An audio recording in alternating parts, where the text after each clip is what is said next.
आपको बताना चाहूँगा कि नेपाल में भी यूपीआई की तरह ही एनपीआई चलता है, जिसका पूरा नाम है नेपाल पेमेंट इंटरफेस।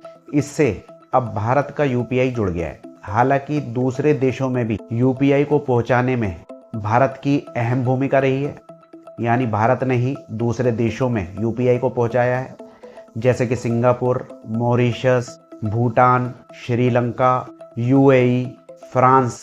तो अब इस फील्ड में नेपाल भी एक्टिवेट हो गया है, यानी कि पहले 2024 में नेपाल के अंदर भी ये चीज़ चालू हो चुकी थी, लेकिन वहीं के लोग पेमेंट किया करते थे और जिसे करनी भी होती थी तो कोड को स्कैन करके ही पेमेंट होती थी। अब इसमें नया क्या हुआ है, तो आपको बताना चाहूँगा कि जो बॉर्डर के इधर और बॉर्डर के उधर हैं, वो भी अब एक दूसरे को पेमेंट कर पाएंगे, यानी कि क्रॉस बॉर्डर पेमेंट की फैसिलिटी अब चालू हो गई है।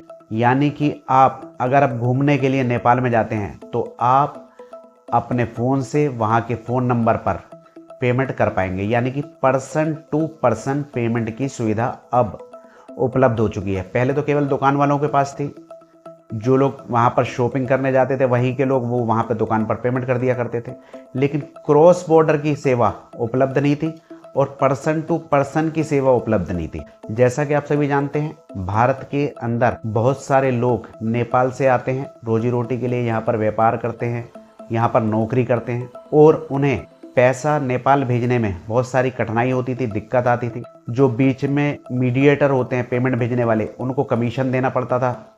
वो लोग अपनी मर्जी के हिसाब से ज़्यादा या कम कमीशन लिया करते थे। तो अब वो लोग डायरेक्ट ही अपने पैसे अपने घर पर, अपने गाँव पर भेज पाएंगे, भारत में रहकर ही सीधे नेपाल में। और जो लोग नेपाल के अंदर रह रहे हैं भारत के और वो यहाँ पर पेमेंट भेजना चाहेंगे, तो वो लोग भी इसी तरह की सेवा का लाभ उठा पाएंगे और ये पेमेंट तुरंत हो जाएगी। ऐसा नहीं है कि 24 घंटे का समय लग रहा है पहुँचने में पेमेंट को, या किसी भी तरह की देरी हो रही है। जिस तरह से यहाँ हम यूपीआई का इस्तेमाल करते हैं, पेमेंट तुरंत होती है, उसी तरह से वहाँ पर आप पैसा भेजेंगे तो तुरंत मिल जाएगा। आपको बताना चाहूँगा कि इसमें P2P यानी कि मोबाइल से मोबाइल पर, पर्सन से पर्सन पर पैसे भेज सकते हैं। और दोस्तों, VPA के द्वारा यानी कि वर्चुअल पेमेंट एड्रेस के द्वारा भी हम वहाँ पर पेमेंट को भेज सकते हैं।